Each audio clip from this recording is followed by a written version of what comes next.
শাস্ত্রমতে রাশি গ্রহ আছে 12টা রাশির 12টা গ্রহ, সরি 9টা গ্রহ হচ্ছে 12টা রাশির অধিপতি, মানে হচ্ছে রুলার।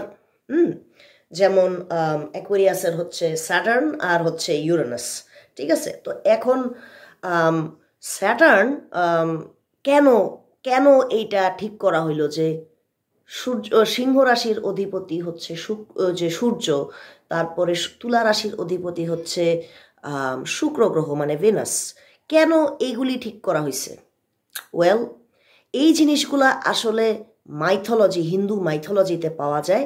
আর আমরা যেটা জানি, যেটা আপনারা ঘাটলে সবাই বুঝতে পারবেন যে Hindu mythology is absolutely fairy tales, just like Greek mythology, just like Norse mythology, just like other mythologies, Mayan mythologies and all that. All mythologies are essentially nothing but people's attempts to justify or try to describe something they don't know the correct answers of. Mythologies are basically the summation of that. এটা হচ্ছে মাইথোলজির definition. তো হিন্দু মাইথোলজিটাও কিন্তু ওই রকমেরই। হ্যাঁ, এমন একটা belief system গড়ে উঠছে পৃথিবীতে, অ্যাস্ট্রোলজি নামক, যে এইটা মানুষকে একটা আশা দিয়ে, মানুষের থেকে রত্ন বিক্রি করে, মানুষকে ভুলভাল বুঝায়া, হ্যাঁ, কিছু কমন কয়েকটা জিনিস লোককে বলে শত শত টাকা বিজনেস করা যায়। মানুষের ইমোশনকে, মূলত মানুষের ইনসিকিউরিটিস, তারপরে আনসিওরিটি, আনসার্টেনটিস, মানুষের হতাশা, মানুষের ডিপ্রেশন, মানুষের সিকিং অ্যান্সার্স টু কোয়েশ্চেন টেন্ডেন্সিগুলোকে এক্সপ্লয়েট করেই কি রাশি চক্রর যে ব্যবসা, এটা চলতেছে বহু বছর ধরে, বহু হাজার বছর ধরে। এবং যারা রাশি চক্রের ব্যবসা করে, মানে অ্যাস্ট্রোলজার্স অ্যান্ড জেমোলজিস্ট, ওরা এক্স্যাক্টলি হিউম্যান সাইকোলজিকে এক্সপ্লয়েট করে, আর কিছু না। এইভাবেই বিজনেসটা চলতেছে।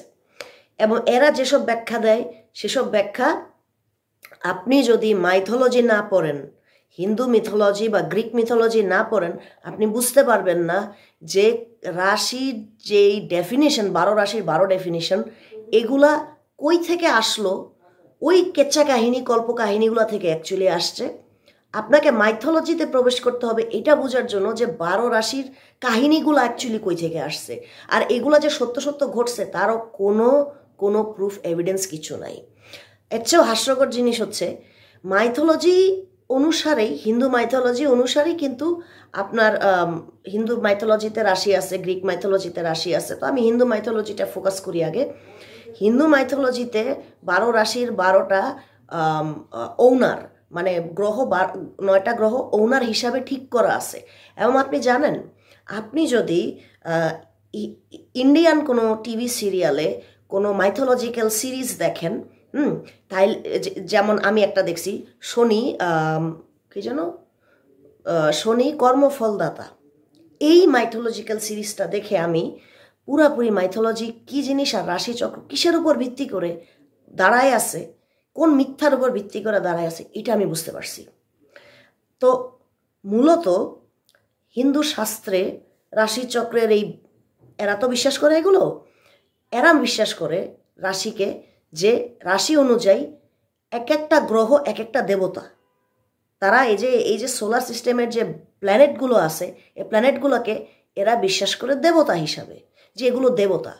কিন্তু আপনি বাস্তব চিত্র মিলায় দেখেন, নাসা যতগুলা গ্রহে গেছে, যতগুলা গ্রহের পিকচার আনছে, গ্রহে আপনার স্যাটেলাইট নামাইছে, গ্রহে গাড়ি নামাইছে, একটা ইনফরমেশন, নাসার একটা ইনফরমেশনের সাথে আপনি শাস্ত্রের কোনো ইনফরমেশনের মিল পাবেন না। আপনি নাসা অ্যাস্ট্রোনমি ডিল করে, মানে স্পেস নিয়ে ডিল করে, আবার অ্যাস্ট্রোলজিও বলে তারা স্পেস নিয়ে ডিল করে।